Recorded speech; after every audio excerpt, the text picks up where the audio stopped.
Hello, colleagues, and hello, ladies and gentlemen. It is a pleasure to proceed with this session of the Standing Committee of Justice and Human Rights as we continue our study into counseling and other mental health support for jurors. I want to apologize to both of our witnesses today. There were unscheduled votes in the House of Commons beyond the control of any members of this committee, and I deeply appreciate your patience and your willingness to stay there and wait for us. It's very much appreciated because I'm sure your input will be very, very valuable to the members of the committee.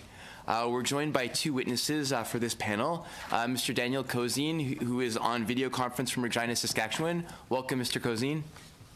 Thank you very much for having me. Pleasure. And Ms. Michaela Swan, who is here with us. Welcome, Ms. Swan. So we're going to start with Mr. Cozine's testimony, then Ms. Swan's, and then we'll proceed to questions from the committee. Mr. Cozine, the floor is yours. All right. First of all, I'd like to thank you all for taking the time to do this important study. It's obvious that there's a gap that needs to be filled, so thank you for taking the time to do this. On the 18th of January 2016, I was chosen to be part of a 14-person jury in a murder and abuse trial of a 4-year-old and a 2-year-old little girls. I'll start with the selection process. It's hundreds of people in a room, everyone very nervous about not wanting to be selected for, things going on in life, busy at work, and how do you get away from things?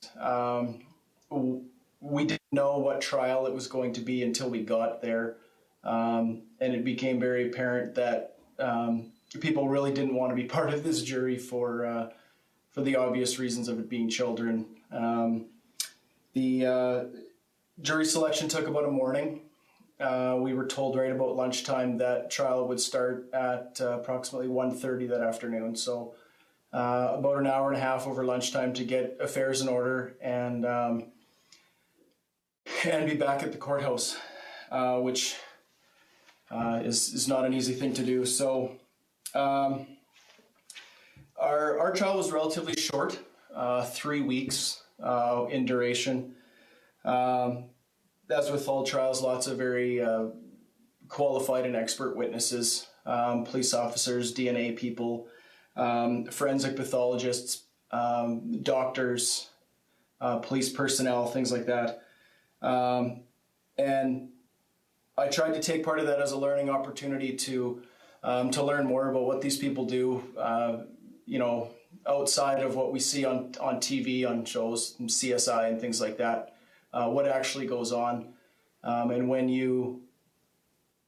it doesn't take long to understand that what they're going to apply their expertise and knowledge to is not going to be easy.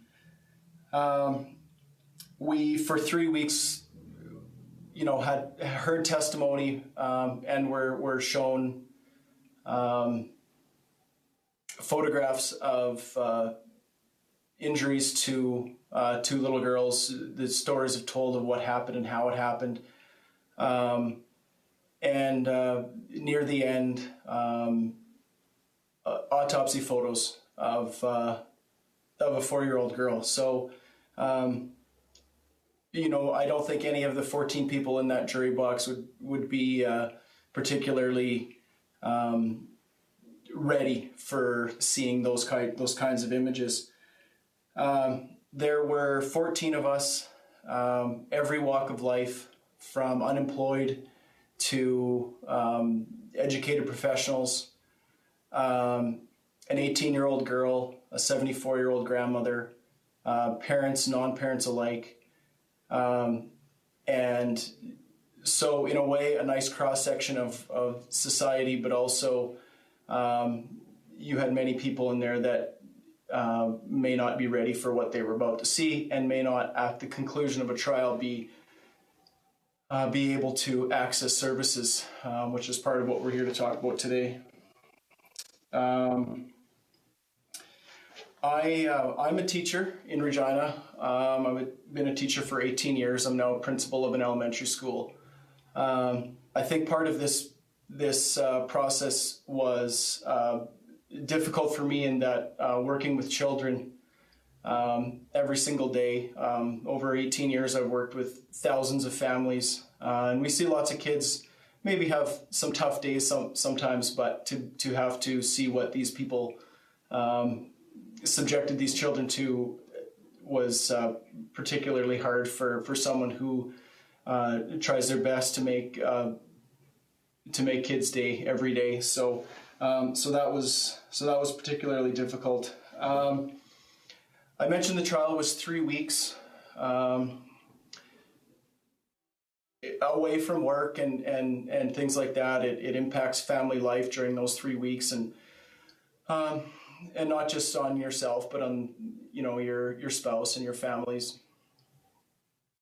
But it is substantially longer than that when you come out of a trial and you're trying to get your bearings again.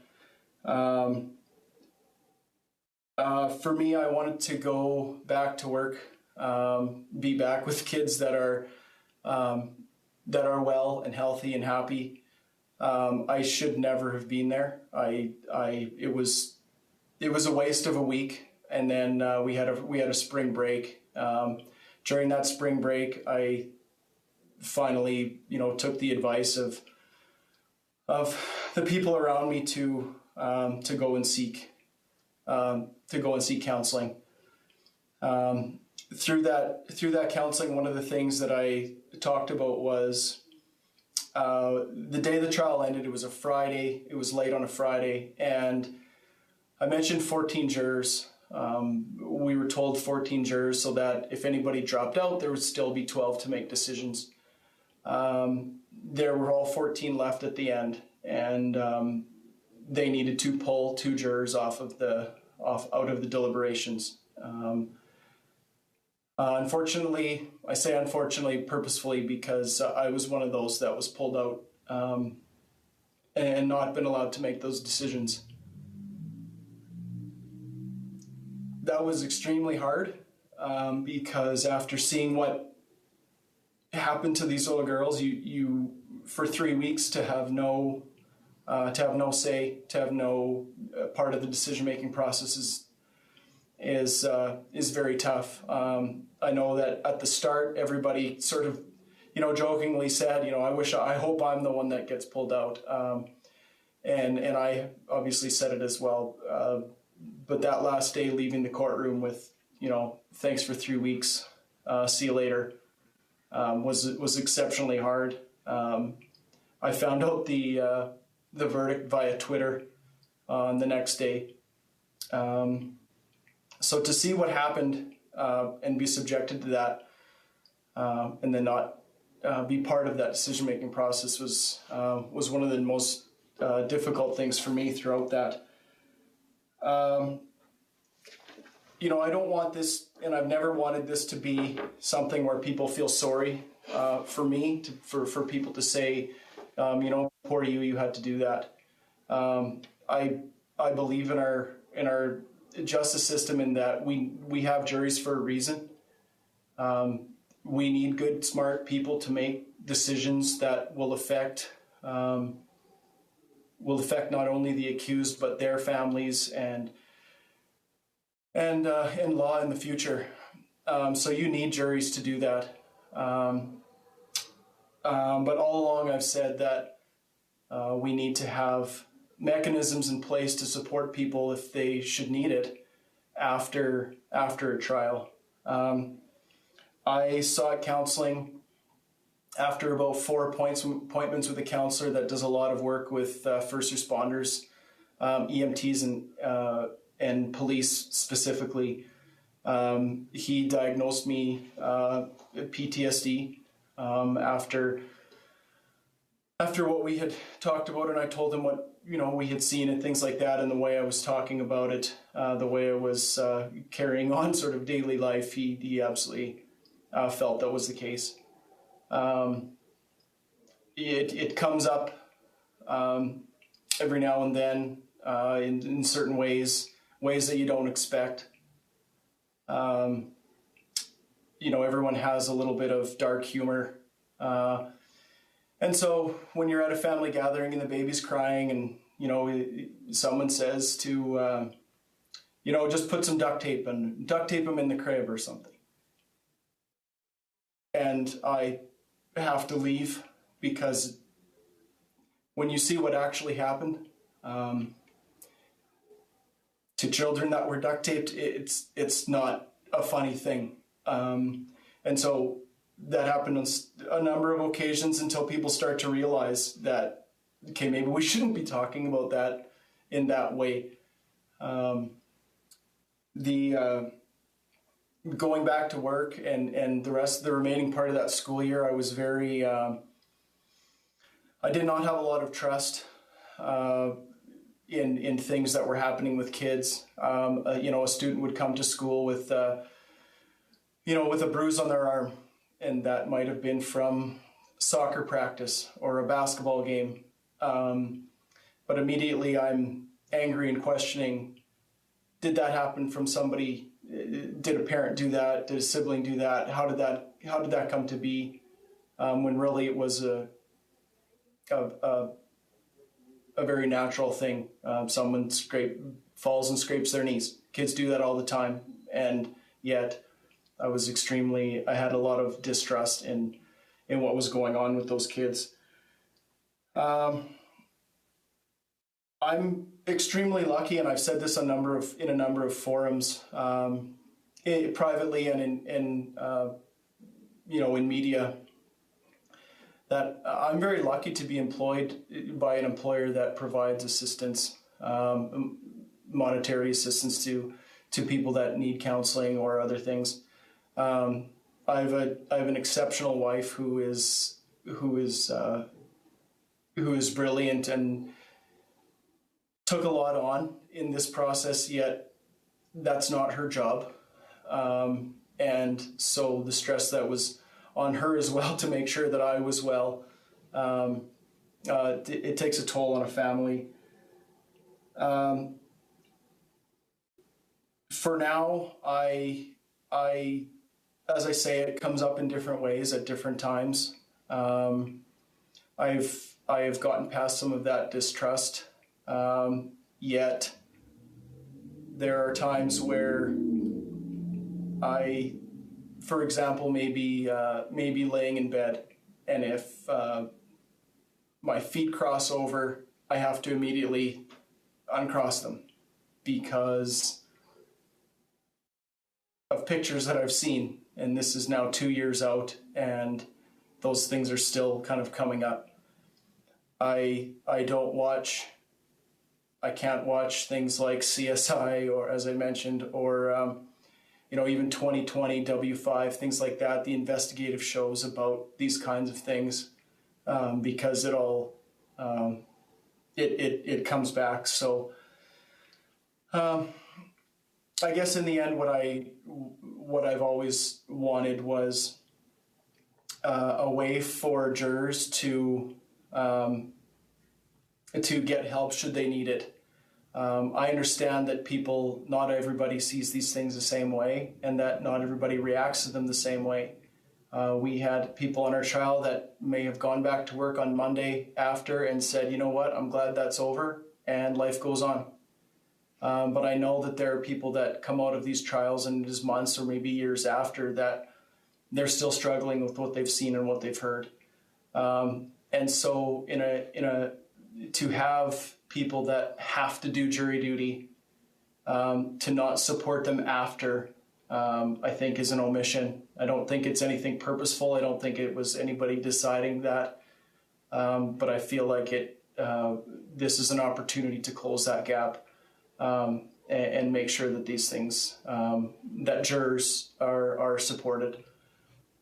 I open it up to questions if anybody should have, or other testimony. Thank you very much, Mr. Cozine. We're gonna hear from Ms. Swan first, and then we're gonna go to questions. But I want to take this opportunity to thank you, and in advance, Ms. Swan, for telling us some very personal stories.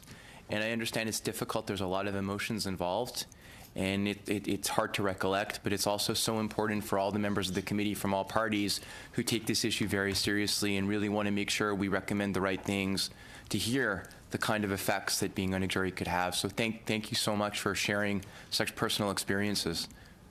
Thank you. Ms. Swan, the floor is yours. Thank you.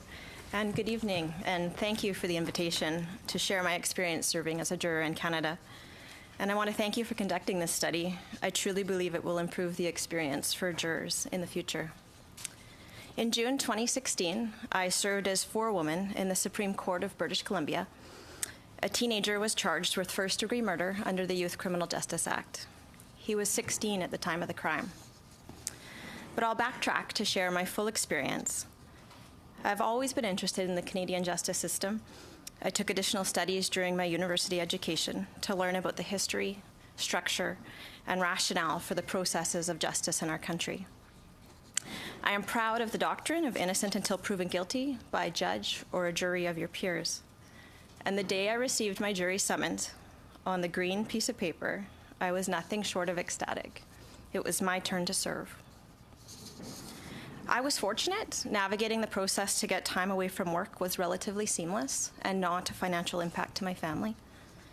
I attended 2 jury selection dates during my summons period, and the process was relatively smooth and was supported by friendly and informed sheriffs at my local courthouse in Kamloops. When my number was called, I walked before the judge and counsel.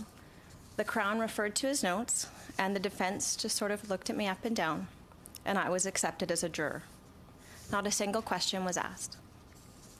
We were provided paperwork to fill in and told to report back for jury duty in about 2 weeks' time. For nearly 3 weeks, I listened to evidence of how a normal teenager's first love turned into a complicated and manipulative love triangle. Eventually, the girlfriend lured her second boyfriend to an elementary school field, and she ran into the bushes as planned. The innocent boy, 22 at the time, was shot from 50 feet away and fell to the ground. As the co-accused ran to check on the victim, they put 2 more bullets into him, one into his back and one into the back of his head. I listened to the pathologist explain the damage of each one of those bullets and how they led to his death. I looked at autopsy photos, crime scene photos, and I listened to undercover RCMP officers explain their detailed investigative techniques and watched hours of undercover video of a Mr. Big operation. I read hundreds, if not thousands, of text messages between young lovers trying to make a relationship work with accusations and facts of cheating. I watched as the accused in my trial somberly walked officers through an exact crime scene reenactment. All while this was happening, I watched the accused in the box, just a kid, clean cut, gently spoken, and what seemed like a great family. It was very easy to feel empathy for him. I watched his father, mother, and brother sit in court nearly every day, and I saw the pain of the victim's mother as she testified, and every day I drove home, and I processed what I heard or saw that day. It was gut-wrenching and hard not to feel sympathy for the accused. The need to process and balance the emotions during trial and deliberations was significant. I think it's natural to think like a parent or putting one's own self in their situation, but still trying to be 100% clear in just having my role to judge the facts. And as forewoman, lead a jury also to just judge the facts. We aren't allowed to feel. I believe the fact that the accused in my trial was a highly relatable kid created extenuating circumstances and increased the intensity of jury deliberations and the post-trial impacts. For me, the most difficult process of serving as a juror was that of deliberations and the resulting post-trial discharge. The charge to the jury is provided by the judge. Sheriffs escort jury members to the jury room, remove our cell phones and all outside or contact to the outside world. And 12 strangers are locked in a very small room with 2 adjoining bathrooms and essentially told not to come out until everyone agrees. I can't go into the specifics of deliberations, as the unspoken jury code, but it's one of the most intense situations with opposing views, values, personalities, inflamed tempers, and individuals going through all this, all normal comforts of life. As individuals are going through this without the normal comforts of life, and most coping skills are removed. You don't sleep in your own bed. You don't eat your normal foods. You don't have your friends or family for comfort or to talk to. It's confusing. It's highly complicated. But there's an immense drive to do the right thing. And at times, there can be a sense of hopelessness. As for women, I also believe there's extra stress on this position. Once back at the hotel room, I would lie awake at night thinking of how to bring 12 people to agree. It was my only time alone to think. What questions could I ask? How could I get passionate people to listen to their peers and dig into the rationale for their thinking processes? It was exhausting. I still process this as the small price to pay for the duty I was to provide, as there are two families who were also deeply impacted by the crime that occurred, and the decision the jury was deciding on would impact them for life. On a late Saturday evening, I opened the jury room door and advised our sheriff we had a verdict. Court was called to order, the jury walked in, and all eyes were on me. The families, the lawyers, the judge, the accused, and the media. And I announced the guilty verdict. I will never forget the sound of the courtroom in that moment. Following that, the jury was thanked for our service and dismissed. We waited in the jury room and had a brief conversation with Madam Justice. She was appreciative of our service and reminded us of the confidentiality of what happened in the jury room. At this time, I did ask what supports were available to jurors following our experience, because I knew I needed help, and was shocked to learn there was likely nothing. Within 20 minutes of delivering a verdict, and after 4 days of being sequestered, I walked through an open parking lot, 11 other strangers, and returned to normal life. I had Sunday to reconnect with my family and was back to work Monday. That week, I did have a message from our sheriff's office that they could arrange a debrief if enough jurors were interested. I can tell you, I wanted to debrief, and I certainly wanted to talk, but there was nothing in me at that time that really wanted to see my fellow jurors. That was the last time I heard from the court. I did seek help, spoke in a roundabout ways with friends and professionals paid for by my benefits through my employer. And from my previous experience in the fire service, I know immediate support is what's needed to process my thoughts, ensure they are compartmentalized appropriately, and dealt with as they arise, immediately and over time. I still think of my experience weekly, sometimes daily, and I have to make a conscious effort not to transfer what happened to these teenagers into how I parent my kids. Around town, I see the family of the accused, the lawyers, the judge, and the sheriffs involved in the trial. And I smile and make eye contact, as do they, but it's like walking around with this deep secret that can't really be talked about.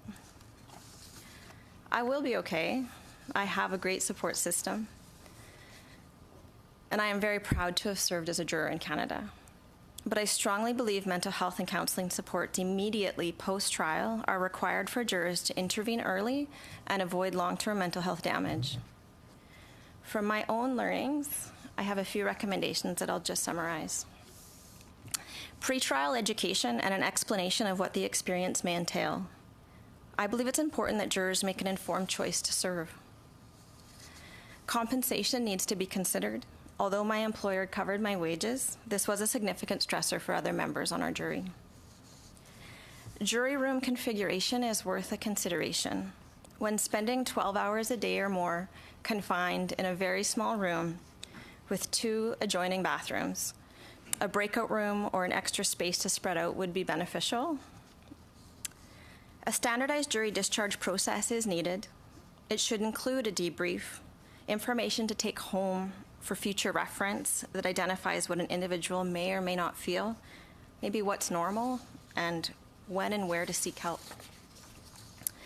When I mention the formal debrief, I'd like a consideration of a peer-led debriefing process. Can former jurors be trained to provide this care to future jurors? From my experience, I always and still wish I could safely talk to people who understand and lived the experience without the feeling that I'm breaking the law if I have a conversation. And lastly, I believe follow-up on the conclusion of sentencing to jury members would help close the experience. My sentencing went on for a year after we delivered our verdict, and the only updates I would get in the media, and it was just always bringing it up, and it would have just nice to hear from the court. So thank you again for the opportunity to contribute my experience and recommendations. Canada has a criminal justice system to be very proud of, and continuous improvements such as those under consideration will make a difference. Thank you. Thank you very much again. Same comments as I made before. It's really, really appreciated that you're telling your personal story, and you summarized it incredibly well. So thank you. So we'll move over to Mr. Cooper for the first questions. Thank you very much, Mr. Chair, and thank you to the witnesses for your testimony, for being here, for relaying your experiences as jurors. It's very, very difficult, obviously, and I guess no matter what, at the end of the day, your lives will never be the same, having gone through and witnessed what you witnessed during those respective trials. And Ms. Swan, I thank you for some of the recommendations that you have put forward. I think they're very helpful. Mr. Cozine, or is it Cozine?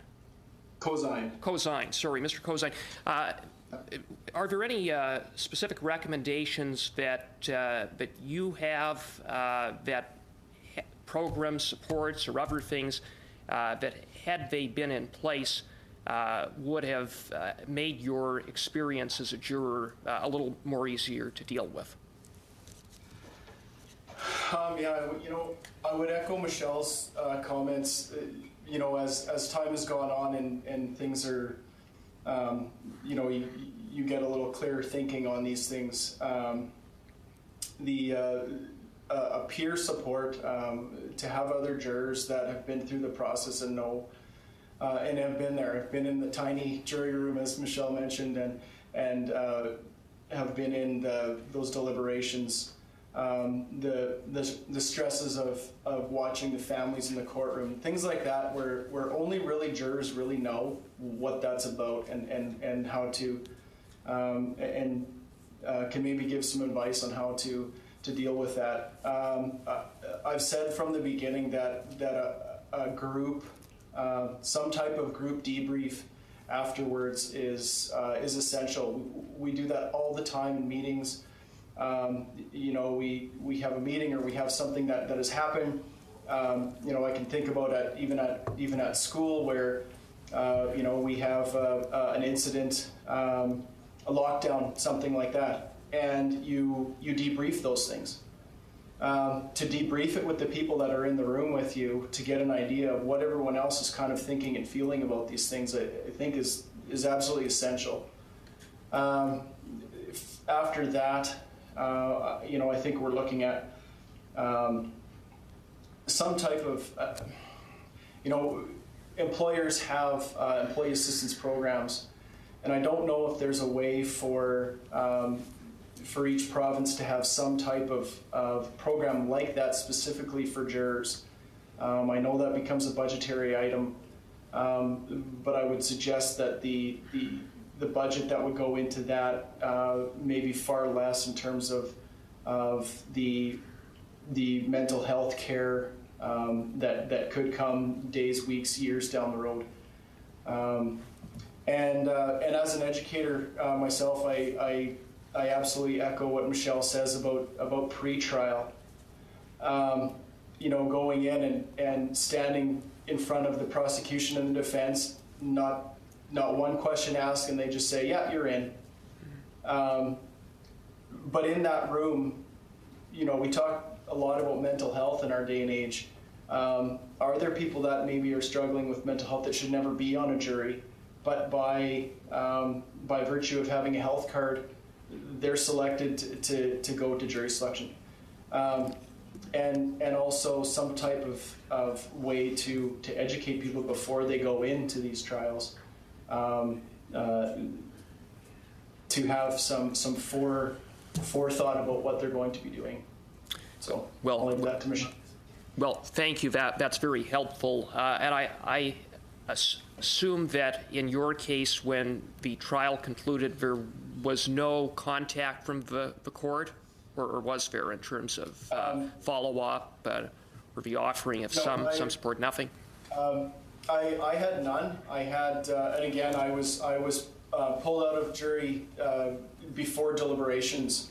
And so it was essentially get your backpack that you've packed for a number of days for deliberation, and you got to go, because we got to get deliberation started.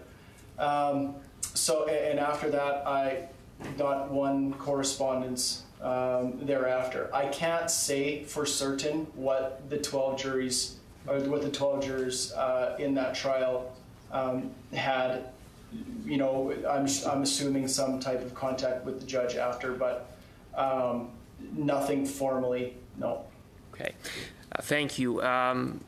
Another issue that was raised by a number of witnesses during our last committee hearing that neither of you touched on in your presentations related to a concern or a feeling of being intimidated by encountering sometimes the accused or friends and family of the accused, everything from going for a coffee break to parking one's vehicle at the courthouse. Was that something that you experienced, either of you, was a concern? If Michelle would like to go first, that's fine. I could also talk to that too. I did not experience intimidation during it, but I will say the sheriffs were with us everywhere. So the sheriffs walked us out to our vehicles, or they would watch. They were overseeing. They were always there. You could see the accused or the victims' families walking to their cars. You're in shared, but I didn't take anything on as intimidation. We did use separate doors, entering and leaving. If we did go out for a dinner, which wasn't often, we were escorted. I never had that experience myself. For me, we had about 2 days of trial before, and leaving the courthouse essentially out the same doors as the families of both the victims and the accused. We asked for a separate way to an exit. They were very accommodating in that regard, but coming in, we had to go through the security checks into the courthouse, and of course there are family members. I wouldn't call it intimidation. I would call it, at least for me and a few others, as we walked down the hallway to the jury room, very awkward. You don't know, should I be making eye contact with these people? Should I not? How is that going to go? So I wouldn't say I felt intimidated. It was a very awkward, few moments getting to the courthouse every day. Thank you very much. Mr. Fraser. Thank you very much, Mr. Chair. Thank you both very much for your service as jurors, but also afterwards, the work that you've done and being here today and trying to make things easier for jurors in the future. And I know that your testimony is very much appreciated and will hopefully lead to some good recommendations from our committee. Ms. Swan, if I can begin with you. You talked about counseling being made available after trial and perhaps a debriefing session. We heard in previous testimony the possibility that counseling could be made available to jurors during the trial, or at least having some person available confidentially being made available to discuss things after a tough day or a particularly tough day for a certain juror. What do you think of that idea? I think it's reasonable. There's a significant sense of loneliness as you're going through the process, and I don't know if it makes a difference between a day deliberations or 4 days of deliberations, but you're in the room for hours on end with these people trying to come up with an answer or a verdict. But for me, as the forewoman of the trial, it was the hardest to try to navigate the relationships of the room and what people were thinking. And It would have been nice to have somebody to talk to about that. I don't know that I was processing the material at the time besides the decision ahead of me and the group in terms of the job that we were charged to do. But I don't know that we need somebody to process, for me personally, the material or things that I had seen at that point in time. It was more still just somebody to talk to go through the process that we were in, if that makes sense. Okay, sure. With regard to the code of silence that's on jurors, so section 649 of the criminal code doesn't allow discussion with even jurors or anybody in the public about what happened during the deliberations.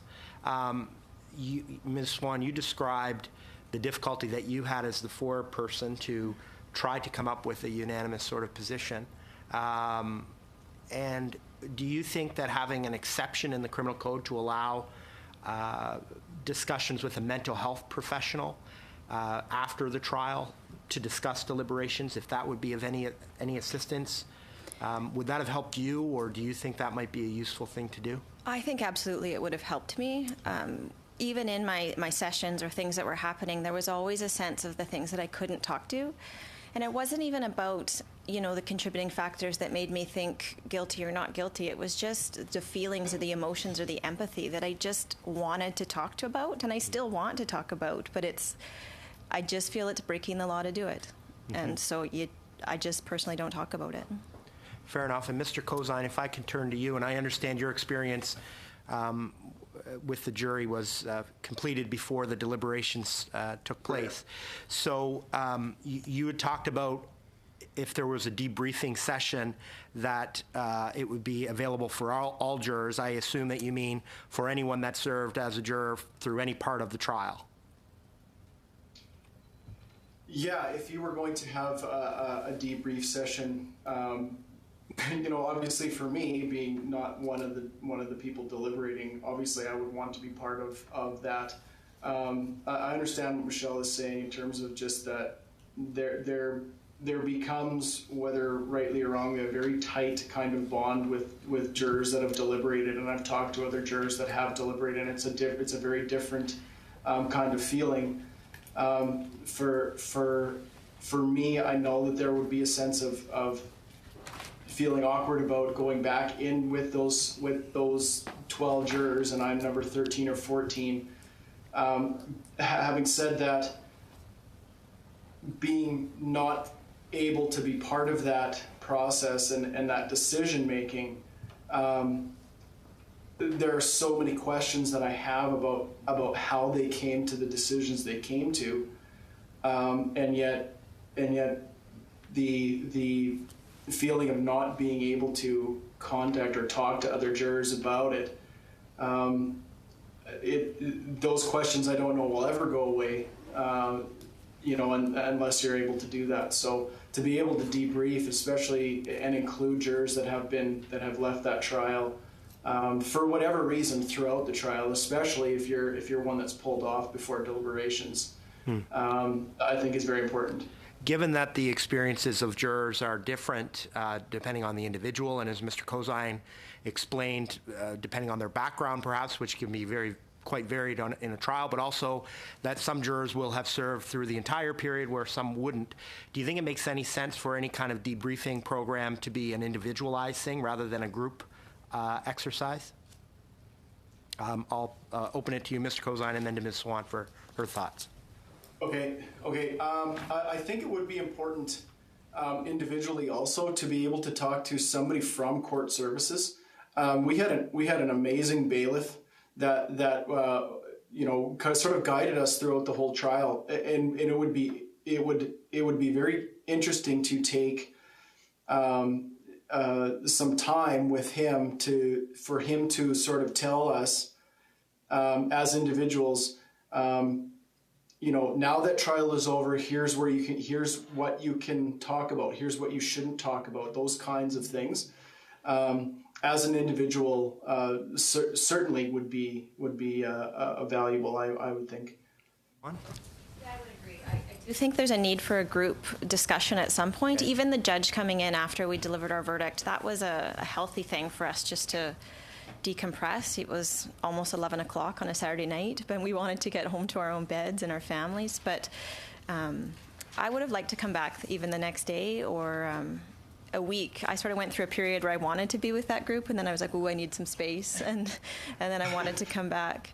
There are things or questions that you think about after just to process. But even just to know that I could have talked to somebody, or that the option would have been there to individually just speak about it, I think it needs to be. It needs to be there. Very good. Thank you. That's probably my time. Thank you very much. Mr. McGregor? Thank you very much, Chair. Mr. Cozine, Ms. Swan, I want to applaud both of you for coming before us today, lending your incredibly important testimony to this study so that we may come forth with some serious recommendations. And what I was really struck by in both of your testimonies was the professionalism with which you approached your jury duty.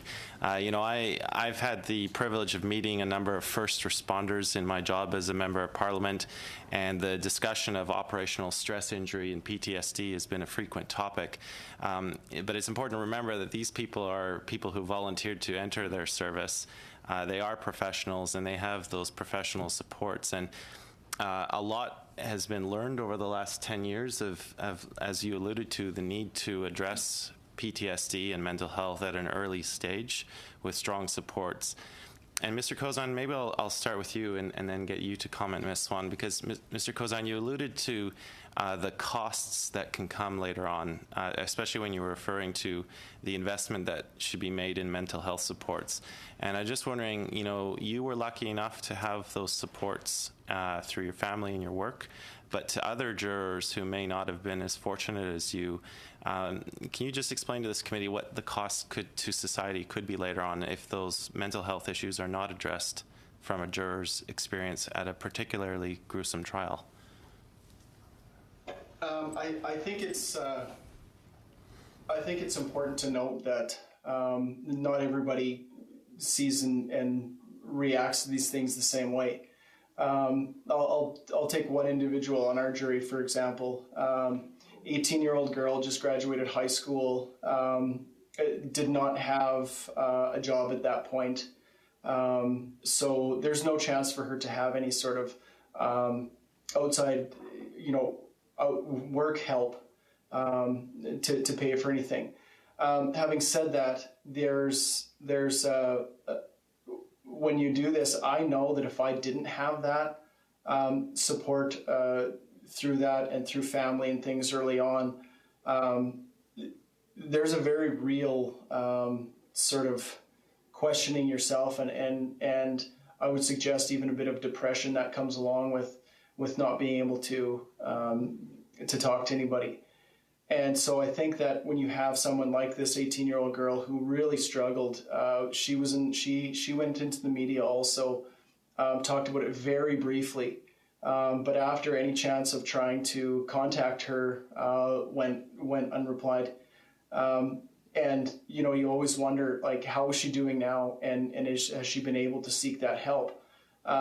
This is something that you may have people who are completely mentally well, as I was, coming out at the end, not mentally well. And if you don't have that support, maybe that depression takes hold of her or anyone, and can continue down the line in terms of doctor's visits, prescriptions, those kinds of things. So I think there is a cost later on, and as you say, to get these things looked at right away, so that there aren't costs down the line. Ms. Swan, can I get you to comment too, please? Yeah, I certainly agree with some of the things Daniel had to say. The cost down the line of just not a quick intervention, going to depression or impacts to your family and your career and your employment. And I backtracked just a little bit, because in my career with the public service, I was in wildland firefighting, and I look at some of the critical incident stress debriefs that we went through in some of our situations there. And one, you show up to work, you think it's a normal day. Next thing you know, one of our air tankers has crashed and your colleagues have been killed. You're responding to the fire, you're dealing with that. We go through the process. But it is just expected that you attend your critical incident stress debrief, you look your friends in the eyes, your colleagues in the eyes, you go through it, you check in with each other, and you take care of each other. When I was in that jury room and some of the intensities of the conversations and the emotions and the different backgrounds of the people in the room, I equate it to the exact same emotional response that I had from dealing with those types of serious incidents to serving as a juror.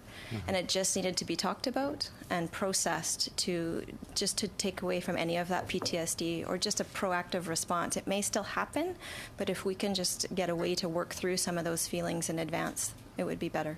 And I just get one last question, and I'll get a comment from both of you, and I'll reverse the order. So I'll start with you, Ms. Swan. So we ultimately want to arrive at a place where this committee makes some solid recommendations, and we have a situation in Canada where the administration of justice falls under provincial jurisdiction. So we now have a province of Ontario which does have a counseling program for jurors, but it's not existent in our home province of British Columbia. So can you just both comment on what you perceive the role of the federal government to be when you potentially have a patchwork quilt with 10 different provincial jurisdictions? Please. That's a good question. Yeah. I don't know. I guess there's a part of me, part of the reason I'm here today is to tell my story and listen. I don't know that it's an oversight or somebody made an intentional decision to not provide these services to jurors. I genuinely think it was probably oversought. The provincial government supplies this to their employees. I think for a short time, jurors maybe are employees of the provincial government in doing justice in our country. And if the federal government can summarize some of the experiences across our country and influence change, that's ultimately why I'm here. Great. And Mr. Kozine, just... That question came up a lot when I first started this. I had written some letters to MLAs and MPs early on, and all the reply was this falls under the all the replies from federal MPs said that it falls to the provinces to make these things happen. I guess for me to be part of a forum like this is to ask the federal government to make a type of framework where healthcare is a federal thing, but it's administered by the provinces. Education is a federal thing, but it's administered by the provinces, and as is justice. But to have something like this, where the federal government says, provinces, you need to have something in some way, shape, or form to help jurors after these trials. And as you say, some provinces have nothing. Some provinces have the starts of something that could be very good. But it should not be a juror in Ontario, when their trial is done, get support, and a juror in Saskatchewan or BC or PEI, for example, don't have any. And so I think it's important that the federal government in a committee like this recommends that, yes, provinces do need to have something. Here's some examples of what can be done in your province. Here's some ways you can work it. Ultimately, it is up to the provinces, as that's the way our system works. But for the federal government to say, you have to have something in place to help jurors, and how that looks as provincially is up to each of the provinces. Thank you very much. Mr. McKinnon. Thank you, Chair. And thank you to both witnesses for your testimony, for being here. As Mr. McGregor alluded earlier, the support for juries across this country is a patchwork.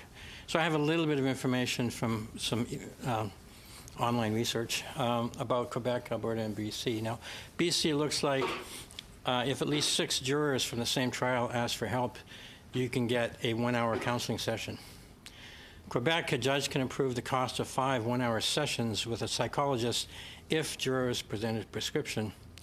And Alberta has a program that provides jurors with free access to mental health services during the trial or up to 2 months after the conclusion of a case, and counselors are available in person or over the phone.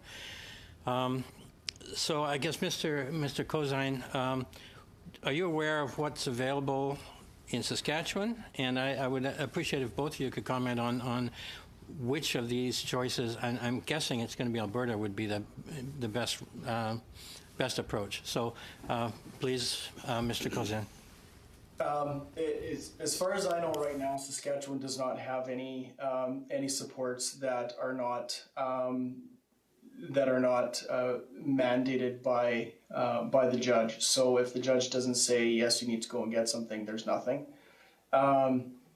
You're right. Alberta probably has it. You know, I don't want to say right, but the best steps forward to say. Because again, as Michelle has said, I would say too that, you know, I didn't start counseling for a number of weeks after. So to say 1 week out of trial or you're out of luck isn't long enough. These things can come up months later. So I understand putting a time frame on it because, you know, I wouldn't say, you know, years and years later, oh, that's why I need counseling. So I think the province should pay for it because I was a juror a long time ago. But if it is specific to being on a jury, probably I would say Alberta is probably an option that I would like to see in Saskatchewan. I did have some contact with the Justice Minister and his head bailiff in the province to talk about some of these things, and they talked about looking at a way to start, but that's pretty much where it ended. So, okay, thank you. Ms. Swan, would you care to respond as well? I didn't know what BC had to offer until after I served jury duty, and nothing ultimately was offered to us. But I really think Alberta has a structure in place that may be of assistance. But when I think of the cost to some degree, I still really narrow in on that peer-to-peer, just to be able to have a conversation and talk about it. There's a big gray area that you're told what happened is confidential. I think not all of it's confidential. There's emotions and thoughts and things that you can process that potentially isn't risking the confidentiality of what led to a decision. And just to be able to talk to somebody and look them in the eye, it doesn't even have to be from the same trial or your jury, somebody else that's just been through it, a comrade, could probably just intervene there and not then even need to get to a professional level in terms of the additional support services that would be required. Some people may need that, but not everybody. And if there could just be some conversations and debrief, it would be helpful. Okay. Ms. Swan, you said that in your testimony that the jury deliberation phase was the most difficult for you. And in your testimony and in your answers to previous questions, you suggested that it seems to me that you suggest that much of that stress had to do with managing the jury and trying to bring them to a conclusion. But in addition to that, it seems to me there may be a different kind of stress relating to the content, to the evidence. And you also mentioned need for compensation. So there's kind of three different areas of stress here.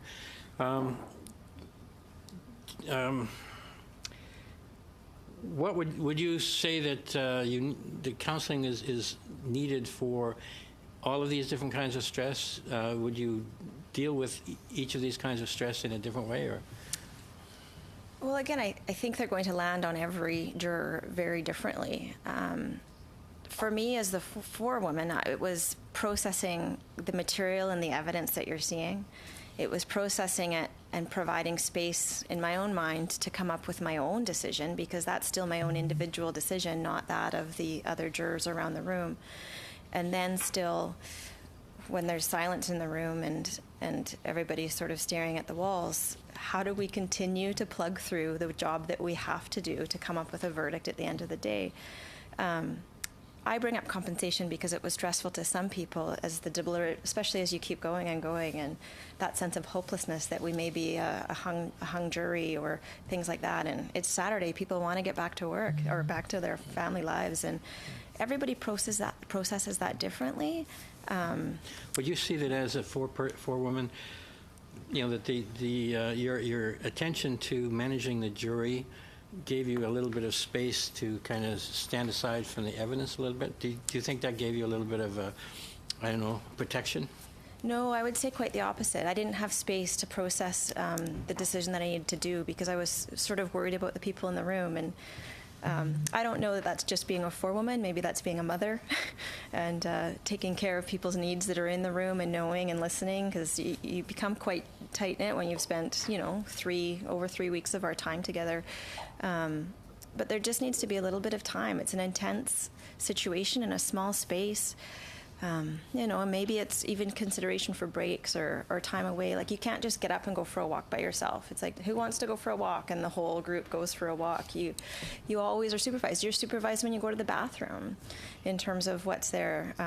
Like I'm saying, if you're at dinner, like a sheriff goes with you to the bathroom. And there's no time just to be, and not everybody maybe has a coping skill that way. For me, sometimes I just need my own space, and that came lying in bed at night awake when the only time I was alone. Thank you. 7 minutes while Mr. Cozine's video conference link will still be live. So now that we've done one round, I'm just asking members, do you have any very short questions that you'd like to ask Mr. Leipert? Yeah, Mr. Leipert first. Yeah, I have quite a few, but I'll try and get them in. If you try to keep it down to two or three, so that we try can and get get one them in back as to the other quickly as side. I can. One is for clarification, Mr. Cozine. Did I hear you say that the day you were selected for jury duty, that your trial started an hour and a half later? Yeah, our jury selection was concluded about, I'm going to say 20 to noon. By the time you then go into your jury room and meet with your bailiff and you're out of there, it's about noon. We were told to be back by 1:30 for trial to start that afternoon. So it was, it was a tough one to get things in order over a very short period of time. If I heard both of you correctly, please answer this question. If appropriate pre-trial education and counseling was provided so that jurors had, were prepared for the worst, let's say, do you think that would actually help the post-counseling need? In other words, preventative versus dealing with the issue after. I said in my recommendations that I believe that jurors should have an informed choice to serve. And I said that because I genuinely think in your life there's different times where you can take on more, and then there's times where things are already sort of at the end and you can't take on any more. But to serve as a juror, you need space, because it's going to take time in your life to process, to be involved, to be away from your career and your family personal pressures. And I don't know that you need to necessarily get into the details of, preparing for the worst, but just to even a Coles Note version of this may be what your experiences is. It's normal to feel like this is an intense, crazy situation that you would have never prepared for. Okay. Just some of those things. Thank you. Mr. Cozine, briefly, anything? Yeah, I would absolutely echo that. It's something that I don't think you want to say this is going to be the worst, because you're going to have people say, I'm out, I'm not doing it. And you need people to do it. But I think that it, to speak in generalities and say, there's going to be stresses. Here are some ways you can deal with these stresses throughout this trial. Give people some good sort of mental health tips. Over the next, as Ms. Went, over the next few weeks, you're going to be experiencing some of these stresses. Here's good ways to deal with them. That's never a bad idea to do that. Okay, quickly, two things that you don't even need to comment. I just want to throw them out on the table.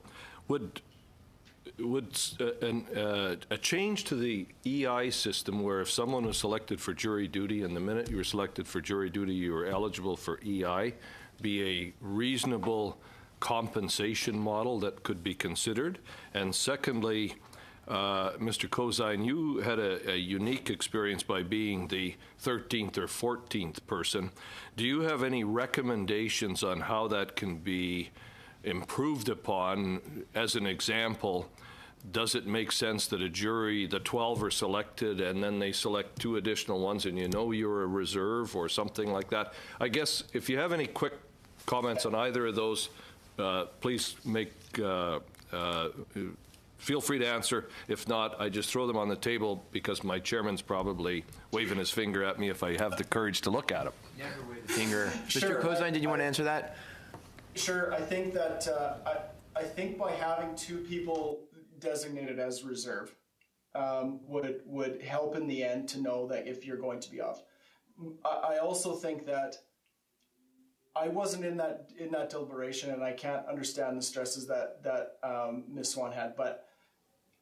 So I don't want to add 2 more people to that, I guess. But I think that if people are going to be on a jury and stick it out through those awful things that they have to see for that long, that I honestly don't know why you wouldn't be able to then be in deliberations. And I understand if there's an odd number and those kinds of things, but if in our case there were 14 left at the end, would it be possible to have 14 people deliberate? And I guess that's a change to the the Jury Act and those things. But it's one thing that I've often thought about. Thank you so much. Did anyone who has not asked a question have a question? Okay, Mr. McKinnon, very brief last question. I have a very, very brief question. So, Mr. Cozine, in your testimony, I believe you said it about being selected for the jury that you should never have been there. I'm curious about that. Would you like to elaborate on that? Can you remind me again what you meant? You were talking about having been selected for the jury, and you said you should never have been there. I think it was something that when you're going into that jury selection and you're in that room with hundreds of people, you're often thinking, you know what, I gotta go. Like I got lots to go. Why am I here? That kind of thing. And then you get up to the front, and you're the next person in line, and the next thing you know, you're in the jury box, and you're going, how did I get here? Like I'm not supposed to be here because I should be like back to work by now. Everybody, there's hundreds of people and 14 are chosen. And those odds aren't good that you're going to be chosen. So you think, why should I? This shouldn't be me, Okay, thank you. Yeah. I want to, before the video conference link breaks, I want to thank you so much, Mr. Cozine, for being here with us. Ms. Swan, thank you very much for being here with us. It is greatly appreciated. Your testimony was enormously helpful to us. And so I'm sorry that we were so late, and really appreciate it again. Meeting adjourned. Thank you very much.